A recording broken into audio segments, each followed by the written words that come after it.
begin a diet change to reverse diabetes, step one is to avoid animal products. Okay, and so it came time for me to get my checkup with my doctor on my A1C so she can see just how much more, medicine she needs to give me. And that day, my A1C went from a 12.6 to a 4.9. And he tested my A1C, and he's like, it's 4.5. So on carnivore, I've further improved. Susan, how did you find carnivore? Well, Dave, my story starts in August of 2022. Actually, a little bit before that. I was having some problems with what I suspected to be my gallbladder.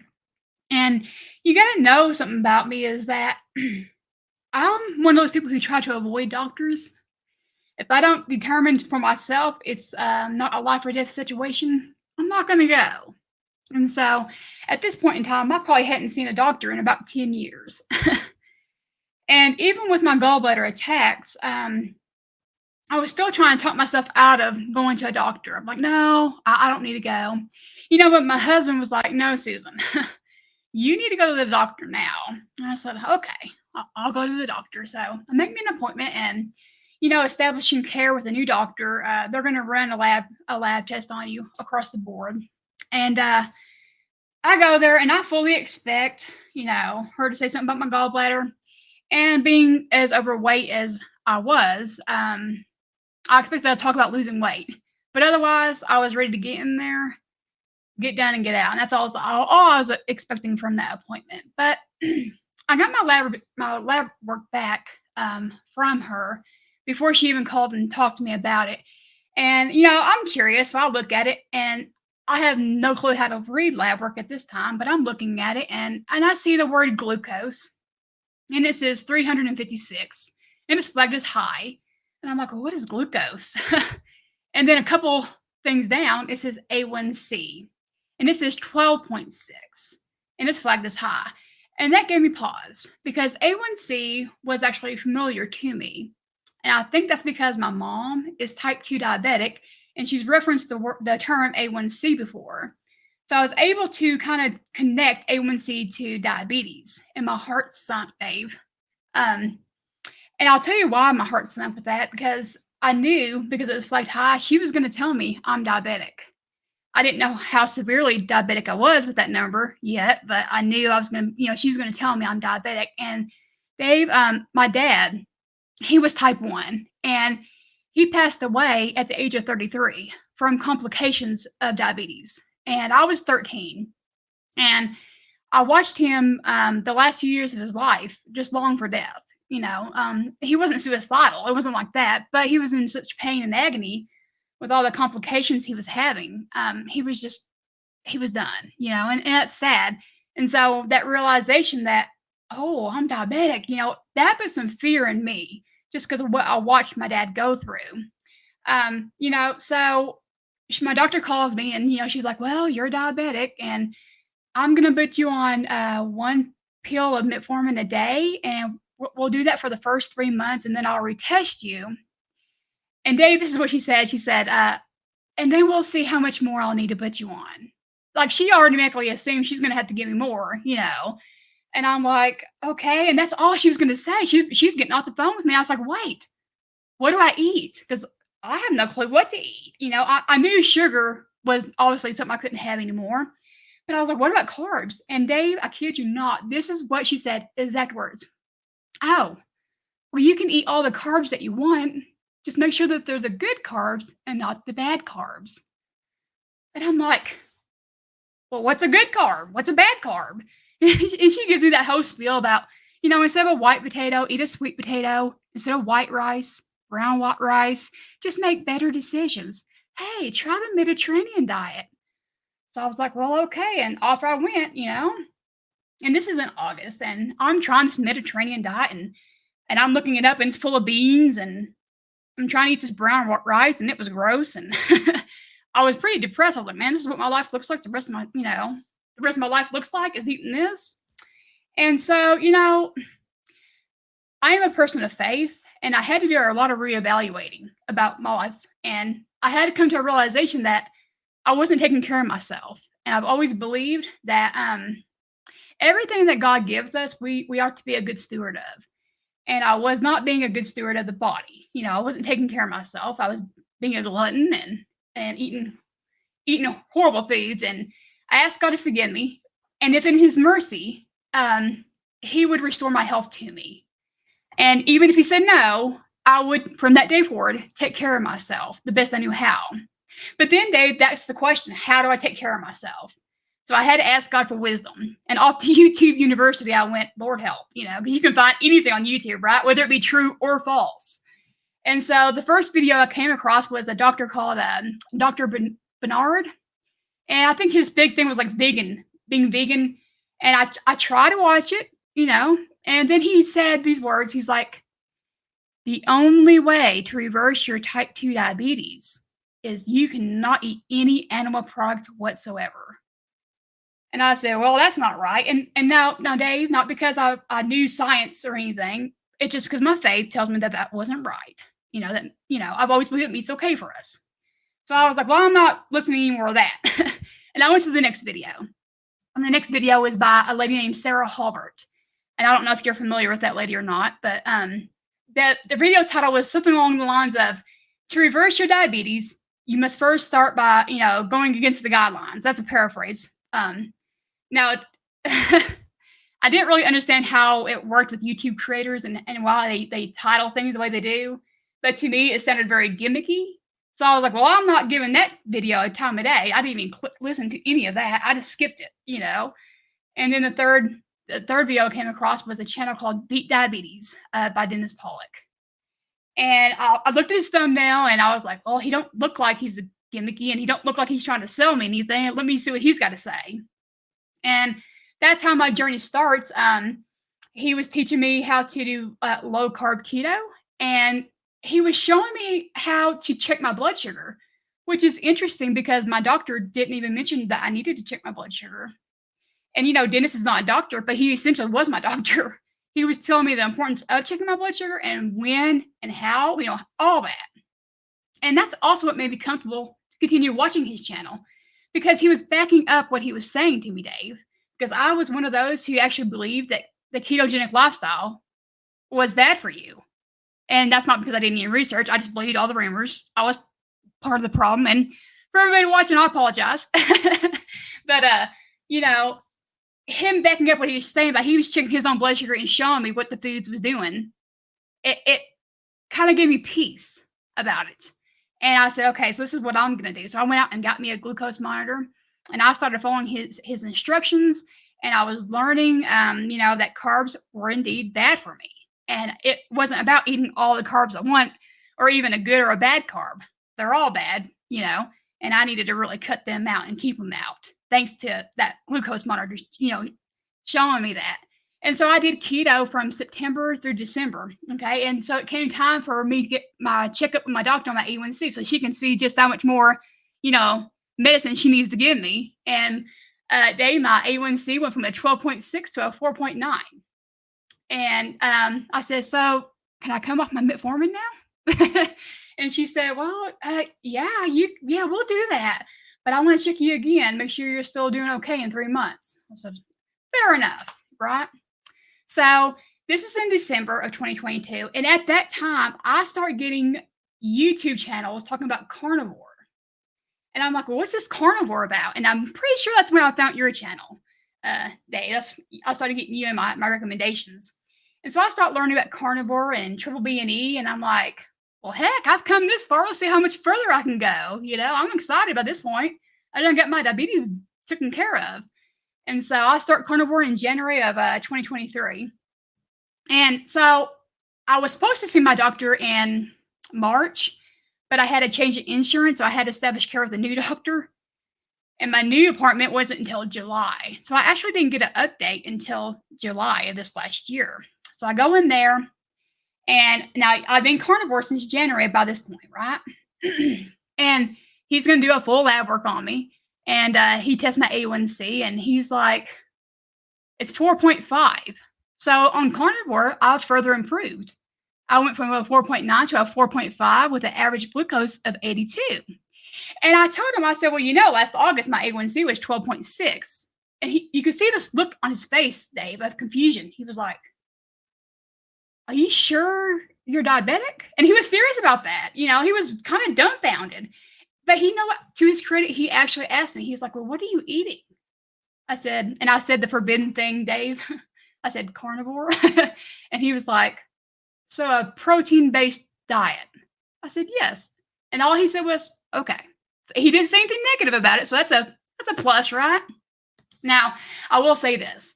In my blood work, during the keto part of my time, my kidney function was in stage 1 kidney disease at 92, which, I count as a bit of a blessing. It could have been a lot worse. No telling how long, I was undiagnosed with diabetes. And when I was tested again in December, it stayed at 92. So there was no improvements, but there was no worsening of my kidney function on keto. My kidney follow-up in August this last year, being on carnivore, it showed improvement of went from a 92 to a 108, which means I'm no longer even in stage 1 kidney disease.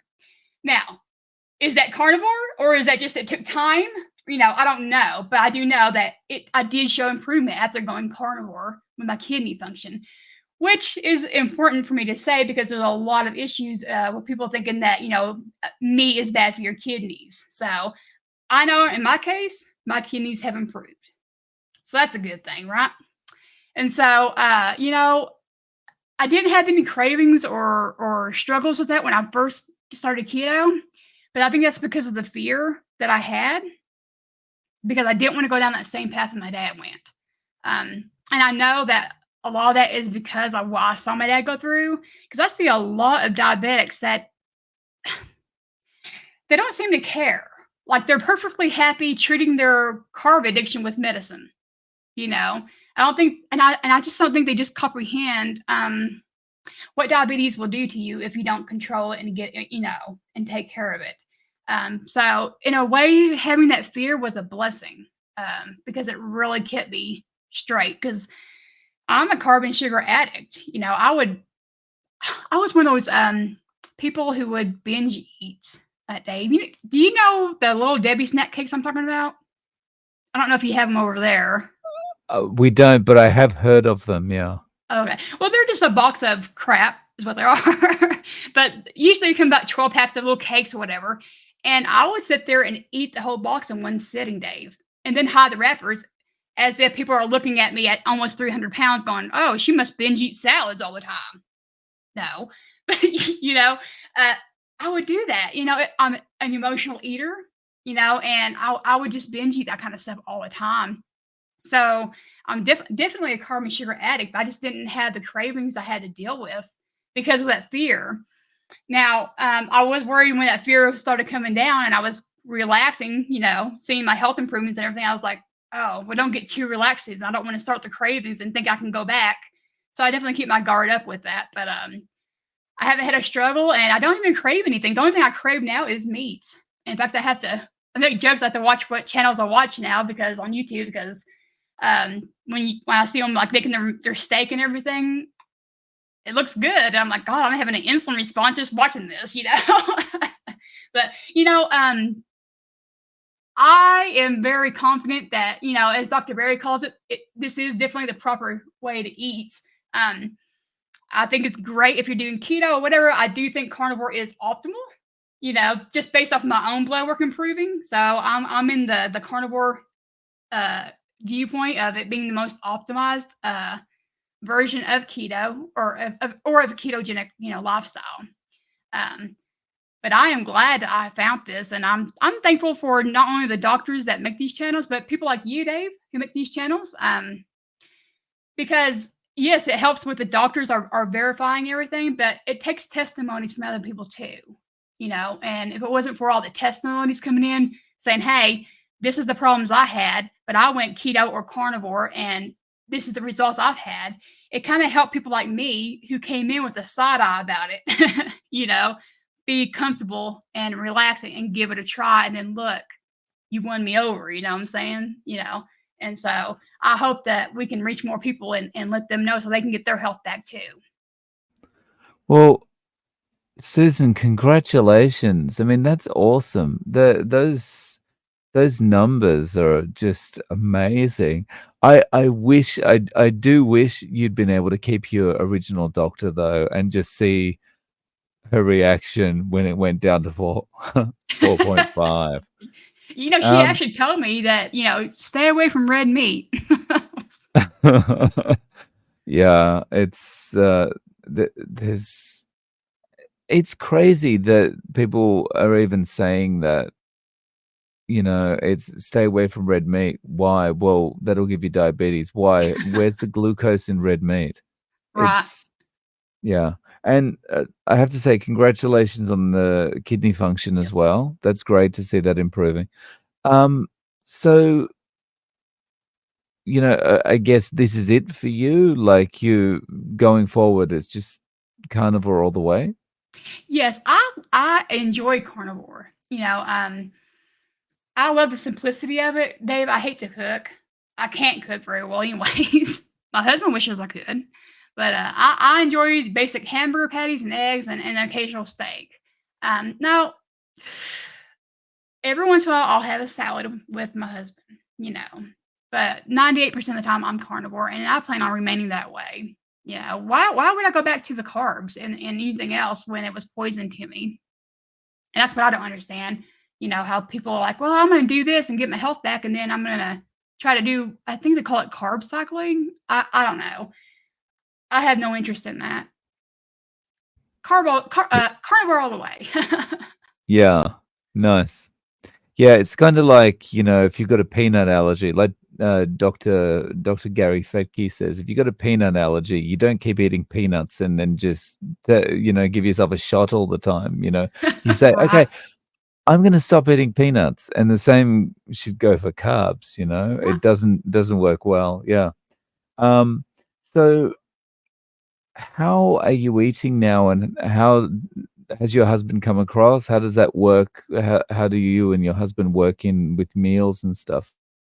He is, I guess you'd call it more ketovore. He does have vegetables sometimes. He really likes vegetables. And, I don't press anything on him. I'm happy that he's eating ketovore and he's not, eating all the other garbage that we used to eat.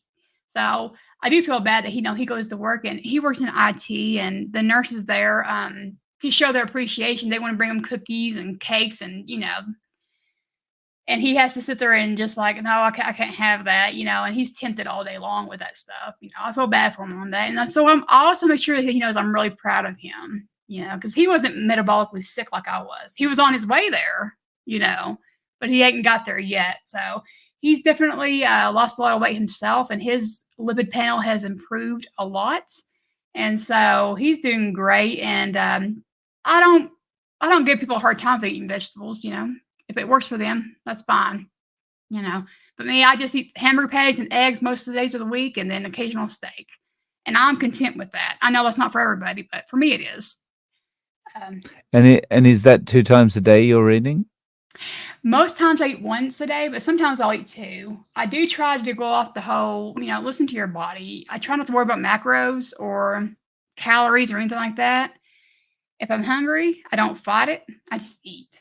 I do try to make sure I don't eat past 6 p.m. though, just for the dawn phenomenon. I have a hard time saying that word, so I was nervous about it. But I like to make sure my food is digested and done with before I go to bed at night. So I try my best to No. not eat past 6 p.m. Nice.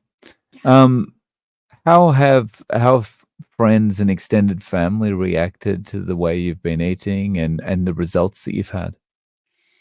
My mom and my sister, they're happy with my results. They don't seem to be fully on board with what I'm doing, although they see the results. My sister, she does what she calls the BLE diet. I don't know if you've ever heard of that before. The best way I could describe it is it's low carb. It's not keto. She does more carbs than that, but I would call it a low carb, and her doctor recommended that for her. She still believes that we have to have carbs. Um, Even though I pointed out to her, I was like, well, I've been on carnivore for a year and I'm not dead. In fact, I would argue I have a whole lot more energy now than I did a year ago. And she's stuck on the you need carbs for energy, and I don't push it. Hopefully one day she'll look further into it, so she can get some good results too. And I try not to push it on everybody, on anybody at all. I feel like if you try to push on, you end up pushing them further away than you do win them over. I'm a big believer in living it before them. And if they want to ask about it, if they're curious, they know they can come and ask me, and I'll be glad to help them. Yeah. Nice. And so just to summarize so far, the diabetes has reversed. The A1C is only 4.5. Kidney function is much improved. What else has changed for you? Like you mentioned, you were almost 300 pounds before. What's happened with your weight, and any other changes that you've noticed? Okay, so yes, so I started at 283 pounds, and just last week I was actually able to celebrate 100 pounds lost. So I'm at 183 now. So I still had 50 pounds to go, but you know what? I've finally gotten to that mindset where I'm not so worried about my weight. It'll come off as it comes off. And I'm a slower loser in weight, weight terms, than other people have been on this journey, and I'm okay with that. I'm very much happy with, my health results, and the weight is coming off. So I know eventually I'll get there. And so I'm very happy about that. Dave, are you familiar with what a boil is? I think so, but if you wouldn't mind explaining. Sure. No, there's a medical term for it, but I don't know what it is. I just call them boils. They are, and I'm not even sure what causes them. Okay. But like I would get spots on my body. I'm trying to get my camera, sorry. Maybe about that big around and maybe about that thick. Okay. And just full of just gunk. Okay. I'm not trying to get gross. And I would usually, the standard places people would get them is armpits, on the inner thighs, on the rear end, just places you might sweat a little bit, whatever. And I was getting them a lot. But up until and I'll say my last year, up until I went to that doctor, I was getting them constantly. Like when I say constantly, I'd get one, and as soon as it would go away, which would take about 4 or 5 days, another one would appear somewhere else. And boils are so painful. If you've never had one, count your blessings. Okay, they are extremely painful, and they will leave scars all over your body. I get through outside my face here. Right here, you can see that is not natural. That's not how my face is. That's actually a chunk of face missing from me from where I had a boil. They will leave chunks of they'll take chunks from you. And you might see an indentation in the middle of my forehead. That's where I had one out there. You can imagine how awkward that was, having a big old Band-Aid over it, because it looked a lot better than walking around with a third eye. But Lord, constantly having them. But it took me a few months to realize this. But the last boil I had was actually when I went to the doctor in August. I had one on my lower stomach. And it was probably around November or December when I started realizing, I was like, wait a minute. I haven't had a boil since August. And I didn't want to say anything because, I don't believe in you can call things into being. But at that moment, I was a believer. I was like, I'm not saying a word because I hadn't had one. But you know what? And I still haven't had one since I went to the doctor that first time in August of 2022. So I don't know what was causing them. I don't know if it was the high blood sugar. I don't know if it was just a hormone issue or that was out of whack. And maybe, keto carnivore has just kind of, whatever it was, going keto carnivore seems to have resolved that issue. So if you're out there watching this and having boil problems, start now. I bet it'll take care of it. So we're constantly told once you got diabetes, then you've just got it. You've just got to manage it, right? All these conditions that you just lost the human race lottery, and you've just got to put up with this, right? Yeah. So for someone watching that, they might be considering, they've tried other diets, they might be considering this kind of thing. like, can you speak to that a little bit? Maybe about why do you feel you've improved so much? And also, why is it so easy to only eat one meal a day? I'll be glad to answer that, Dave. I have done a lot of learning over this past year and a half. You know, if you've been told by your doctor that your diagnosis of type 2 diabetes is not reversible and you're doomed for a life of misery and early death, they've lied to you. Okay. Well, okay. They either lied to you or they are misinformed themselves. Okay. I'll say that. And I am living proof. This are many other people. It's the carbs and sugar that spike that sugar up, and it spikes your insulin up. And the reason why that I can be so satiated for as long as I am to do just one meal a day is because fat and protein are satiating because they do not spike your sugar and they do not spike your insulin. In fact, they help stabilize it, which is why we are so satiated, because when you spike your blood sugar and your insulin levels, when you spike them, they have to come down. And when they come down, it makes you hungry again and you have to go eat. And that's why people on a high carb, sugary diet are eating 3, 4, 5, 6, 700 times a day, and people on carnivore are eating 1, maybe 2 meals a day. So you can definitely reverse your type 2 diabetes. If you're type 1, you can have great control over it. And you can maybe even reverse some of your complications that you might have already developed. Dave, I had beginning stages of neuropathy in my feet, which I didn't know what that was when I had it at the time. I was having the tingling and numbness feeling in my feet. And I would say by December, January, that was gone. Now, I believe it was beginning stages. That's probably why it went away as fast as it did. But yeah, so you can even, see good results in that way if you're already having, complications like that from your diabetes. There's hope for you guys.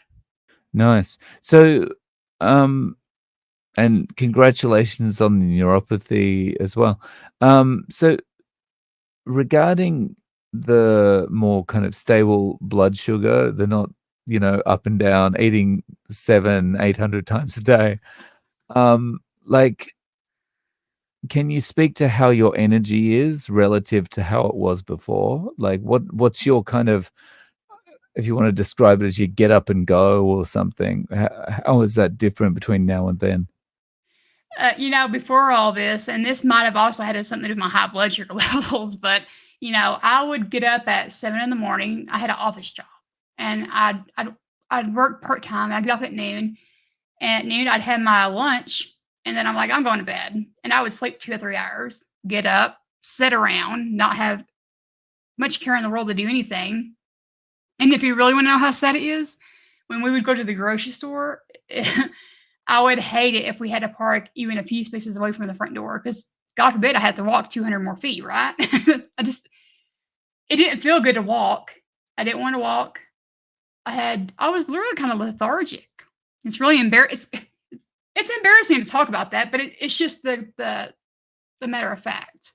Now I'm out there doing sprints and I'm doing some weightlifting, and when I get up in the morning, I have me a cup of black coffee, and then I'm out walking again. I don't like to sit for very long. In fact, when I sit down with my sister, and we live in different states, so we get on this thing called Discord, and we talk a lot and everything. But after a while, I'm like, hey, I got to get going. I got things to do. And when I mean things to do, I need to get up and walk, because I don't want to just sit there anymore. I have a lot of energy that I did not have before all this. And it's amazing how people who think, you have to have carbs for energy, I'm virtually eating 0 carbs. So, and I'm out there doing sprints. So I don't know. You tell me. So that's kind of my experience as well. You're almost compelled to move. Yes. Yeah. Yeah. You want to move. Well, I want to move, I don't like to sit down for long periods of time. Going forward, where is the future for Susan? What kind of plans are you making as far as with diet and maybe other goals like weightlifting and things like that? Well, the reason why I'm actually trying to get into weightlifting is not because I'm trying to become a bodybuilder. But one thing that did not happen for me that I expected to happen was in my lipid panel. My triglycerides did come down, but my HDL actually dropped 2 points. It was a 36, which is already too low. But when I got my lipid panel done in July, it was 34. So I was like, well, Lord, I lost 2 points. I'm supposed to go up. And I happened to catch a Dr. Berry live question and answer stream. He does on replay. And somebody had paid for a super chat, and their question was, hey, my HDL didn't come up, doing this. What happened? And, his response was this. He's like, well, on some occasions, your HDL won't come up. If it don't come up doing, keto carnivore, you're either not doing low enough carb or it's a genetic issue. And you should try adding just a little bit more fat to your meals and implement weightlifting to your, strength training to your regimen. And so that's why I'm actually trying to do some weightlifting. And in fact, I just went and got some blood work done today to see where I'm starting at, with my HDL. Since my last HDL check was in July, I don't know. I want to know where I'm starting at with this. And then in a few more months, I'm going to go get checked again and see if I made any kind of progress by weightlifting to get my HDL up. So that's why I'm doing that. Otherwise, my goal is just to continue. I'm hoping to reach my goal weight of about 140 by the end of this year. If I don't, it's not the end of the world. It's just something I would like to see. And I'm hoping to be able to just reach out to people and help them. I don't know what that looks like and how. I just want to tell my story and definitely let diabetics know that there's hope, because I don't want anybody to have to go through what my dad went through. I know people aren't going to have that same fear as I did, because not everybody sees that happen, but I definitely don't want them thinking that there's nothing they can do and they just got to roll over and die, so I definitely want to help people in some way and, I don't know, encourage them. It's a bleak thought to not think you can do anything about it. Right. So on that point, do you have an Instagram or a YouTube or anything if people want to reach out to you? I do have a YouTube channel. It's a small one. I just started it like last month. And with some grace, I'll learn how to make better videos. But I do have a YouTube. It's Ketogenic Susan, and it is largely based around diabetes and metabolic health and improving it, and of course my health journey too. So I'll link to that below, and people can check out your channel. Well, thank you. Susan, thank you so much for coming on and sharing your story with us today. I really appreciate it. Well, Dave, it's been a pleasure and an honor, and thank you for having me. Thank you for letting me tell your viewers my story.